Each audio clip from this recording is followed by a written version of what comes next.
Welcome to the Girl Means Business podcast. I'm your host, Kendra Swalls, a former teacher turned entrepreneur, here to help you navigate the messiness of mom life and biz life. Each week, my guest and I will share our experiences, insights, and tips to help you move your business from survival mode to success mode.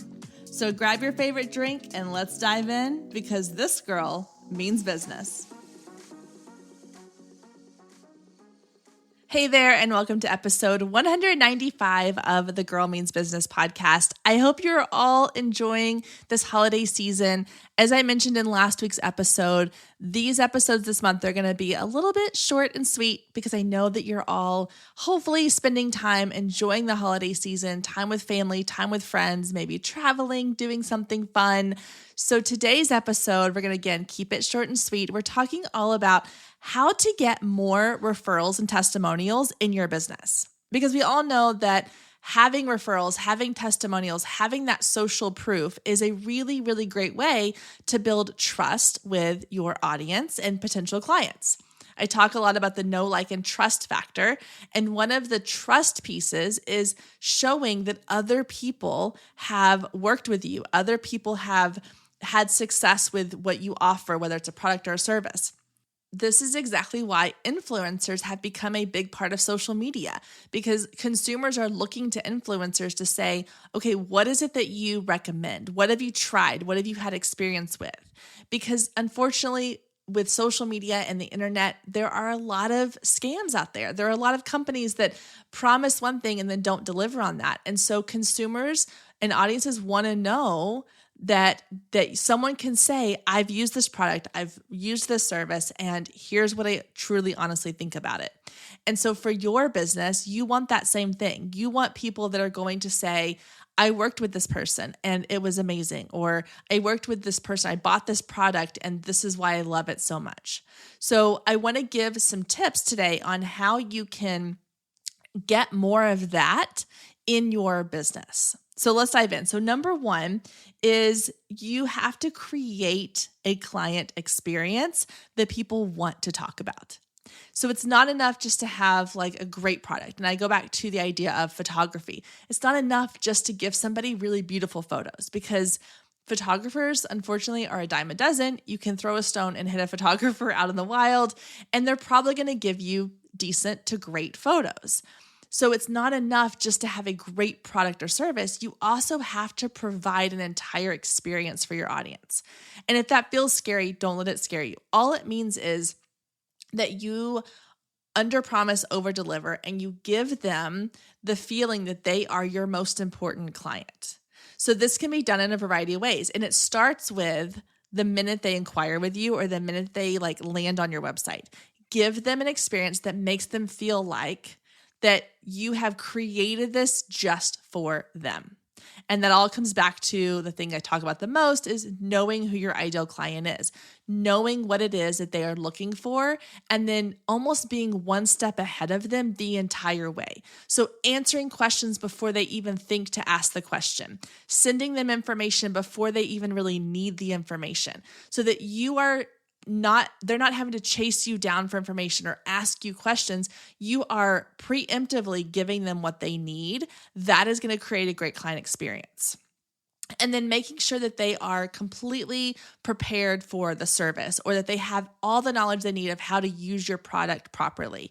That is going to help them feel like that not only did they buy something or did they hire somebody, but they are also getting way more than what they really expected from you. So I'm going to go off on a little side note here, a little tangent, but just stay with me. So I talk a lot about the idea of simplifying your business and your marketing. And part of that is automating aspects of your business. So when I talk about this idea of creating a great client experience and making your client feel really valued and special, that doesn't mean it has to be done by you one-on-one every single time. There are parts of your client experience that can be automated and still feel like it is personalized to them.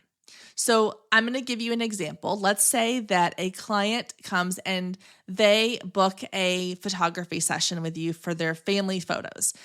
they have now booked this session, you know from past experience that they are probably going to have questions about what to wear. They're going to have questions about, what happens if my child doesn't behave, or what if there's bad weather on the day of our photo shoot, or location help, or whatever. You know the things that they're going to have questions about. So you create a workflow, a series of emails that will go out to them over the span of 2 or 3 weeks, however much time you have between booking and the actual session. And it answers all of these questions before they ever get to the point where they ask you these questions. Or maybe you know that they're going to have, they're going to want to know like exactly where to park to meet you. They're going to want to know like how long until they get their photos back. They're going to want to know all these things. Again, these questions are coming. So just get to give them those answers before they ask you that question in these automated emails. Again, it can still feel really personal. You can personalize it with their information and their names, but the content is already done and ready to go. So using automations to help simplify this for you, but still give a really great client experience can still be done. I promise you, it absolutely can. Okay, beyond going through the client experience and creating a client experience that your audience really loves, this one's going to feel really simple, but ask them. Ask them for a review. Ask them for referrals. Ask them for a testimonial. And I know that seems like, duh, Kendra, of course I'm going to ask them, but it's the one thing a lot of times we forget to do. We get really caught up in the stuff. We get caught up in how am I going to get my clients to notice me? How am I going to get my product or service in front of them? How am I going to get them to buy this? How am I going to deliver the product or service? And then we kind of just abandon them.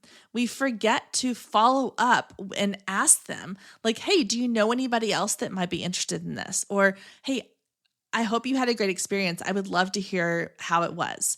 And again, this can all be automated. So if you have a client workflow set up through your client management system, I do this inside of HoneyBook.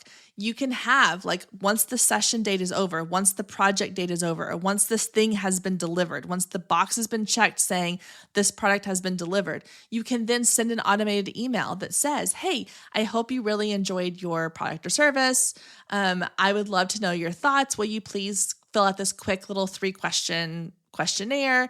Or if you know of a friend that could use this product or service, I would love for you to refer it to them. Put a little card inside of a product if you're sending out a physical product. I buy these little headbands all the time for myself and my girls. And in every single package, I get a little square card and it just says, if you love our product, I would love for you to share this with a friend. And it's like a little card I can just give to a friend and it gives them a 10% discount. Or I can post it on my social media and it gives people a 10% discount. But it's just little simple reminders to ask them. And don't be afraid to ask them more than once. So this goes into number 3, which is to follow up. We are all busy people. And when I get those headbands in the mail and I see that little card and it says hey, if you have a friend that, think could use this, give them this card for 10% off or give them this code. Or thank you so much. We would love for you to go leave a review for us on our Facebook page or on Google or on Yelp or wherever. And while I have every intention of doing that, a lot of times, I've opened the package, my kids are grabbing at stuff, or I'm putting away groceries, or I'm getting ready to cook dinner, and I just forget. It's not that I don't want to give them a review. It's not that I don't want to refer my friends to them. It's that I just simply forget. So what helps is that a couple days later, I get an email in my inbox, and it says, hey, I hope you got your item. I hope everything was great. I know we sent you this little card. Life gets crazy. If you have a friend, here's a code, just forward this email on to so-and-so or to your friend, or here's a graphic you can share on your social media account. They have followed up with me now with the card, an email, and I think they even send maybe one more email a couple weeks later beyond that. It's not bugging me. It does not bother me that they have followed up asking me to review and refer their product. I appreciate the fact that they recognize that I'm busy and that I may have forgotten and that this is a reminder to go and do the thing that I want to do anyway. So don't be afraid to follow up and to ask them more than once to refer somebody to your business or to review or leave a testimonial. I would say if you've asked them 2 or 3 times and they still haven't done it, it's probably not going to happen. Just move on. But 2 or 3 times is not bugging them. Now, I wouldn't do 2 or 3 times in like back-to-back days.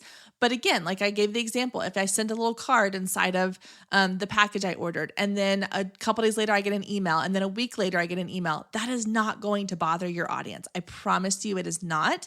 And I guarantee you're going to get more people who are going to review your business because they're like, oh yeah, I meant to do that. I totally forgot. I'm going to click that link and go leave a quick review. Which, bonus tip, make it as easy as possible for them to leave a review or give a testimonial. If you just say, hey, will you reply to this email and leave me a testimonial? They're going to be like, I don't know what to say. Like, I don't know what she wants from me. I'm not going to hit reply. But if you give them a link and you say, click this link and answer these 3 quick questions, that's easy. I can do that. I can answer 3 questions, but don't ask me to come up with it completely on my own. I need some guidance from you. Or if you're wanting them to refer your product or service to a friend, give them something to refer. Give them a graphic. Say, hey, all you got to do is share this on your social media, or email this to a friend, or forward this to a friend. Save this to your phone, and the next time you see your friend, like airdrop it to her phone so she has the discount code. Though that's simple. Make it as simple as possible so that there is no barrier to entry. There is no extra work on their part. Give them a direct link to your Google reviews so that they can just quickly leave you a review on Google. They don't have to like go and search for your business and find the review tab.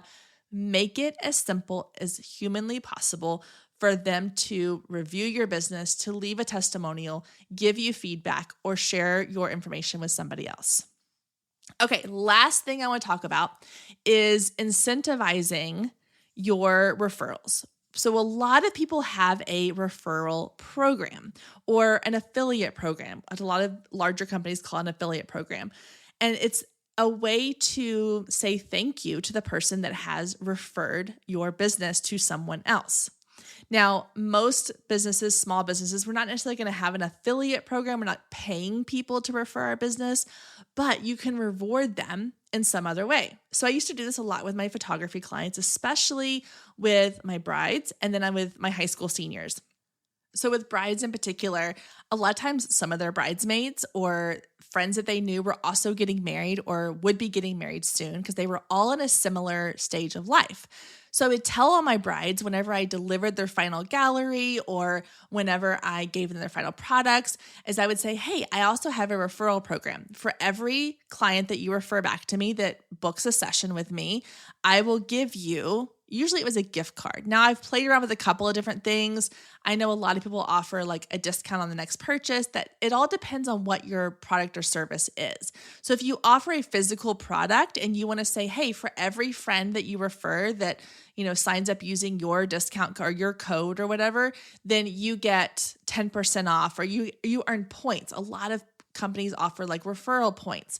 I know my friend that has a boutique, she has points. Every time you buy from her, you are getting points. When you refer somebody to her business, you are earning points. And those points go towards discounts on their products. What I found with my photography clients is a lot of times they were kind of done with photography because either the wedding was over or my high school seniors, they'd already done their senior portrait. They didn't need more services from me right away. So my best strategy was to offer them something that they wanted in the form of like a gift card. So for my brides, because if they were referring a bridal client to me, they were going to be spending a lot of money with me. I would say for every client you refer to me, they get $100 off their package and you get $100 gift card to Amazon. Because again, they're spending a lot of money with me. I can afford to build that into what I'm charging my clients.